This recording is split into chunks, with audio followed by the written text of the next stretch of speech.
Welcome to this week's edition of The Beach Buzz. My name is Georgette, and I am the host of this show. Each week, I highlight what is happening in Jacksonville Beach and how it may impact you. This episode, I want to let you know more about why I am running for Jax Beach Mayor and what my priorities are. Like you, I care about our community, and I have made every attempt to do what I thought was best for our residents. First as a member of the Planning Commission, and then as a city council member.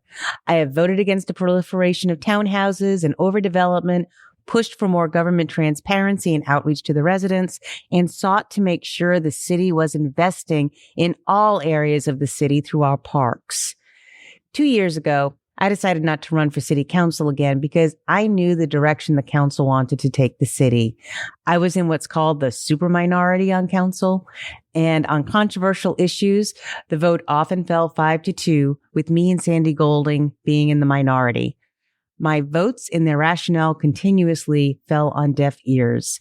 My colleagues knew that how they were going to vote well before the meeting, and I knew that I wasn't going to be able to change their minds. I realized I could have a greater impact off of the council as an active resident, not as an elected official. I decided now it's time for me to go back onto council because I feel that as mayor, I will be able to have a much larger impact. My first priority is public safety. Public safety is critical, and this is what government is supposed to do. But it goes beyond supporting our police department to also addressing why people who break the law think it's okay to do so in our city. How can we expect visitors to respect our city when it doesn't look like we do? To get to our downtown, most come into our city on Beach Boulevard and A1A, both of which look run down and uncared for. When they get downtown, the message board sign is broken. There are fenced properties with unkept flower beds lining the roads and surrounding our parking lots.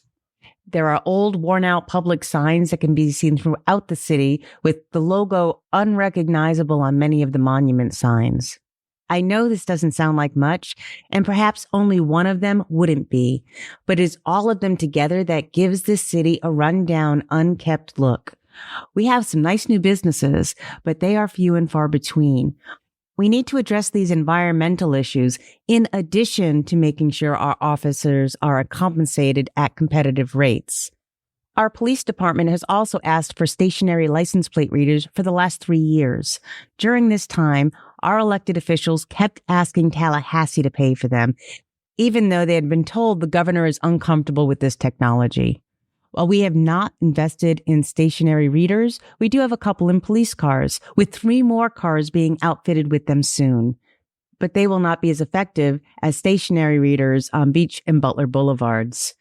Having them will let us know whenever a stolen car enters the city or if the owner of the car has a warrant out for his or her arrest. The 2 license plate readers we currently have are already identifying numerous people with warrants, and I've been told that they've all been from Jacksonville. Since we are helping them to catch the people they are looking for, I think that we should get the stationary readers and that Jacksonville should be paying for them. My second priority is to stop the overdevelopment and ignoring residents. The City Council meeting on February 6, 2023 was emblematic of our current council. That night's agenda had the first reading of 2 hot-button items: the requested PUD, planned unit development, to build 34 townhouses on the block south of Gonzalez Park, and whether or not to put an increase of the 35-foot height limit on the ballot to allow the lot south of Latham Plaza to be built up to 55 feet. Let's start with the townhouse development. The applicant, JWB, is well known to the city. I first encountered them when I was on the Planning Commission, where they had applications requesting conditional uses that would then go to the Board of Adjustment for variances for their different projects. These projects that I'm referring to are all of those townhouses that you see throughout the city. The ones that are connected together, not the ones with the breezeway that are connecting 2 different units. Those are a different developer. But the JWB developer has all of those townhouses, and you see a lot of them just south of Beach Boulevard and north of Beach Boulevard. They're the townhouses that all look the same. Another reason why this developer is well known to the city is that when he does not get his way, regardless of the impact on the community in which he wants to build, he sues the city. This is one of the reasons why the rewrite of the land development code that the city is currently going through is so important. I also want to discuss the height limit. In March of 2023, on the night before the deadline to submit an item for the May ballot, Council voted to advance changing the height limit for Latham Plaza parking lot to 55 feet from 35 feet. The similarity between that meeting and the meeting on the townhouses south of Gonzales Park was that the community showed up to plead and beg Council not to pass either of them. Residents showed up and did what we asked them to do: go to council meetings and become active, engaged citizens and let us know what it is that you want. Residents showed up, they let council know what they wanted, and council ignored their pleas. I was sitting in the back where I always sit for council meetings, and I watched resident after resident go up to that podium and speak to the council members for their 3 minutes of allotted time and plead with them, please do not pass this. This is going to negatively impact our community. And council still passed it. I was heartbroken. The residents were doing what we asked them to do, and they were still ignored. When council was engaged in the charter review a couple years before that, a fellow council member noted that a change in the height limit could be held off until the May 2023 election. I mentioned how those elections historically had low voter turnout, especially at the beaches. And if we wanted to move the idea of increasing the height limit forward for a vote, it really needs to be in a high turnout election. I was not surprised that there was a push to get it on that ballot or that it passed to do so. This gave us, me and you, little time to make sure Jax Beach voters knew how important that election was, and that while there were no Jacksonville Beach elected officials on the ballot, we needed to make sure our voices were heard on this issue. So I started the political committee, Protect the Beach Life, and worked in coordination with Better Beach 32250. Protect the Beach Life raised the money to buy the signs, shirts, and pamphlets. Better Beach 32250 organized the volunteers to get the materials into people's hands and to raise awareness by waving signs, and most memorable, building a float for the opening of the beach's parade. Even though we only had 7 weeks, we were successful. The charter amendment was defeated 82 to 18%. The idea of changing the height limit for the downtown area was discussed in the council's comprehensive review of the city charter.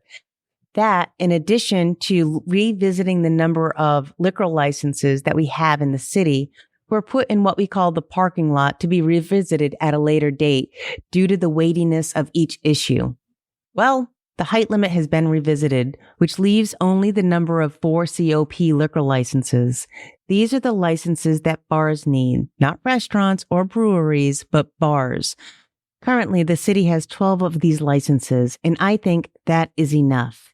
My third priority is government transparency and accountability. When I ran for office 6 years ago, I started writing a newsletter, which was very well received. So much so that Sandy Golding started to do the same. And I want to make sure people know how much time it takes to do those monthly newsletters. It's a lot. The city saw that it was a good idea and used my newsletters to format theirs. When they started to publish them, I stopped mine. However, over time, I did notice that they were becoming more promotional than informational, which I kind of found disappointing. The exception is the last newsletter they published. It has usable information, and people have contacted me saying it's finally answering some of their questions. I think this is great. I just wish it didn't take a competitive election to start to do so. Similarly, while we have a new website, it's still not user-friendly. In addition, information that was available online before the switch to the new site can only be obtained through the clerk's office. I know they are busy and they have far better things to be doing than to seeking out files that were once available to the public online.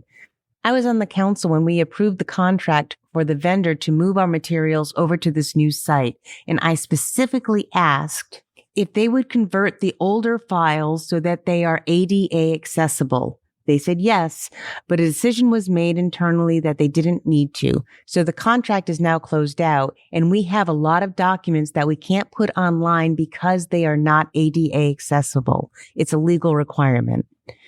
I find this frustrating. When a council member is seeking a certain level of service and it is confirmed by the vendor, the staff should ensure that level is met. I think that this was very poor oversight and it should not be happening.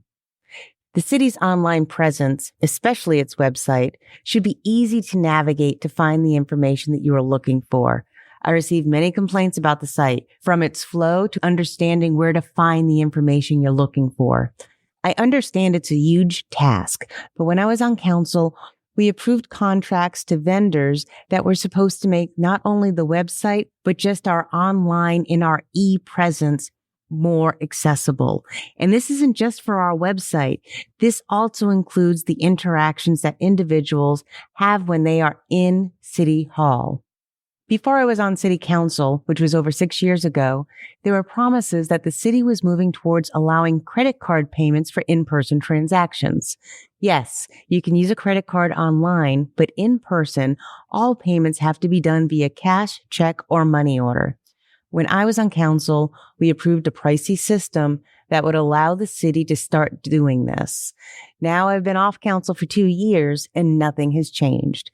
There is no sense of urgency to get our local government to operate in a way that is beneficial for those who use it. Any urgency to prioritize the projects comes from the elected officials. And it seems to me they are not prioritizing the things that matter to the residents. This needs to change.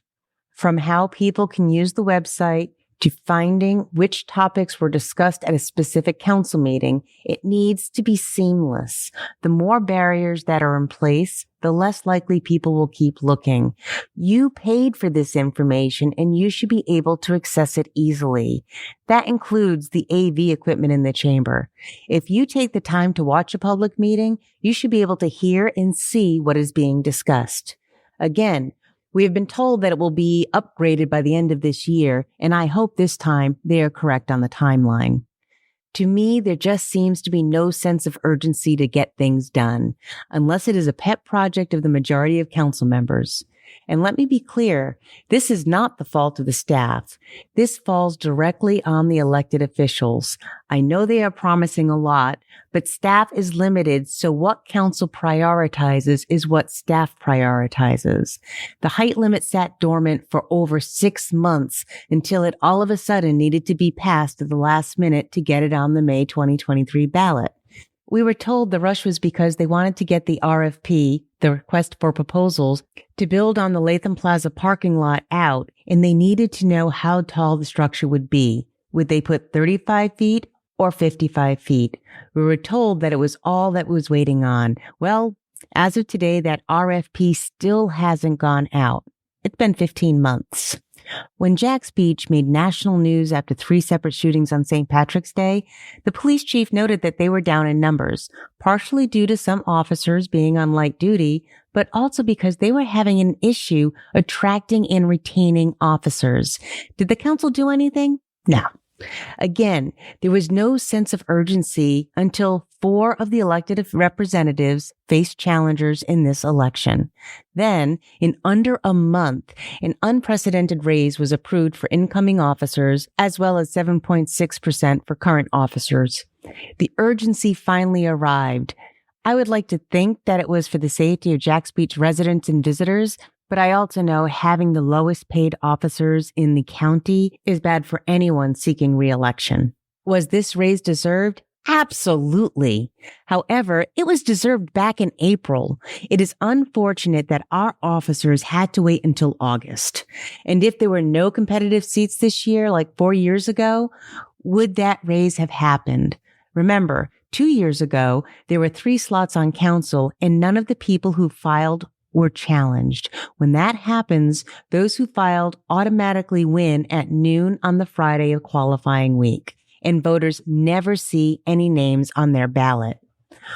What we need is a council who defines urgency by what the residents need. It's time for council to prioritize the needs and priorities of the residents to make sure they get done. It is time for change.